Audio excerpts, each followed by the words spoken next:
Bonjour tout le monde, je m'appelle Léa, et j'ai vécu dans un orphelinat depuis ma plus tendre enfance. Tout allait bien, je suppose.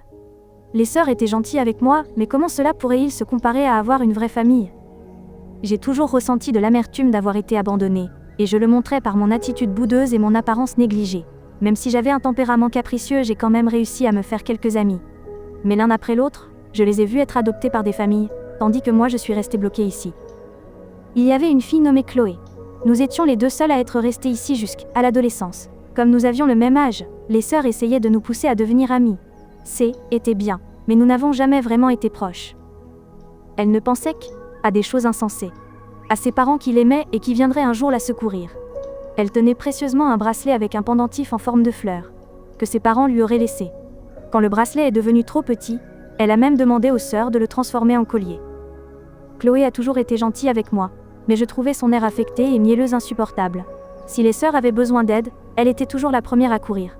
Les sœurs organisaient aussi souvent des concours ennuyeux pour nous divertir, comme des dessins, de la cuisine, et d'autres choses similaires. Et Chloé gagnait toujours, que ce soit pour ses dessins naïfs de l'orphelinat ou ses biscuits trop sucrés. Les familles ne voulaient généralement pas adopter un adolescent difficile, alors un jour, quand un couple est venu et a clairement dit qu'il cherchait un enfant plus âgé, je n'en croyais pas ma chance. Je pensais être sûre d'eux, être choisie.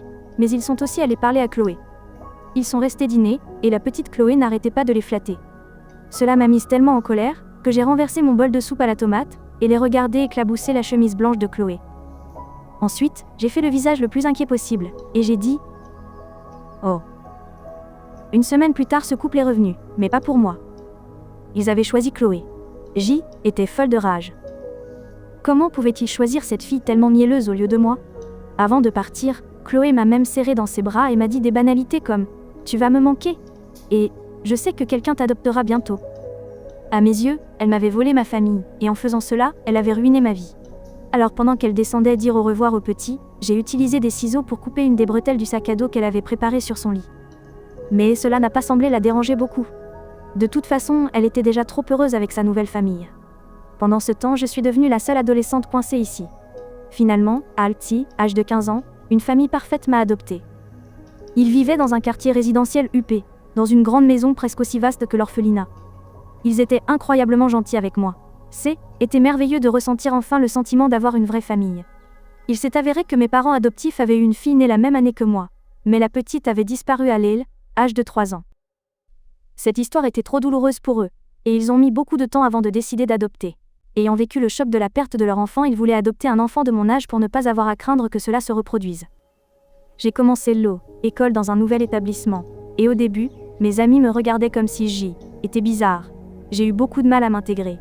J'ai même été collée parce qu'une petite fille prétentieuse s'est moquée de ma frange, alors bien sûr, je lui ai mis un croche-pied pour la faire tomber.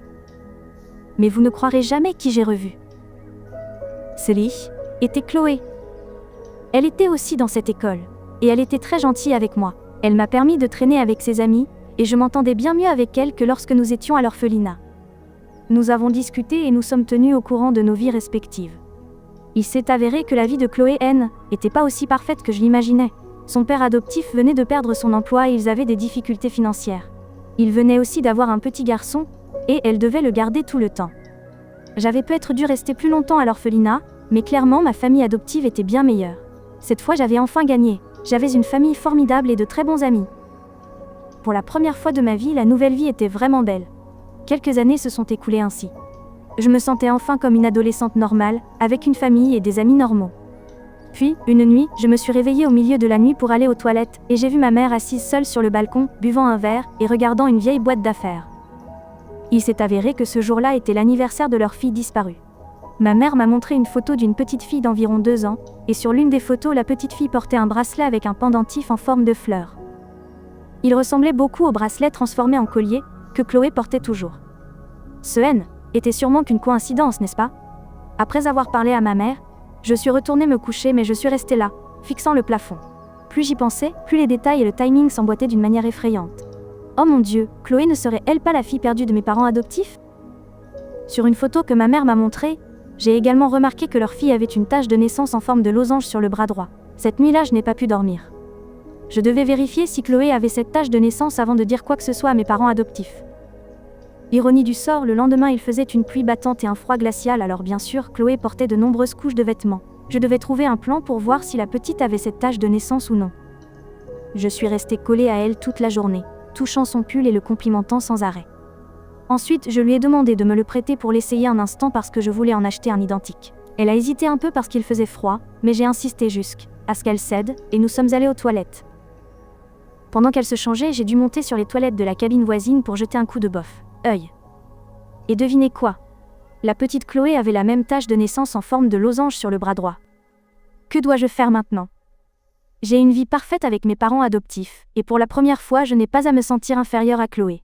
Si je leur dis, ils pourraient ne plus vouloir de moi, et je ne peux pas supporter être à nouveau rejetée pour laisser la place à cette parfaite Chloé. Mais en même temps, mes parents ont été si gentils avec moi, comment pourrais-je leur cacher une chose aussi bouleversante? Mon histoire se termine ici, assurez-vous de vous abonner à la chaîne et d'activer les notifications. Merci d'avoir regardé la vidéo jusqu'à la fin, et à bientôt.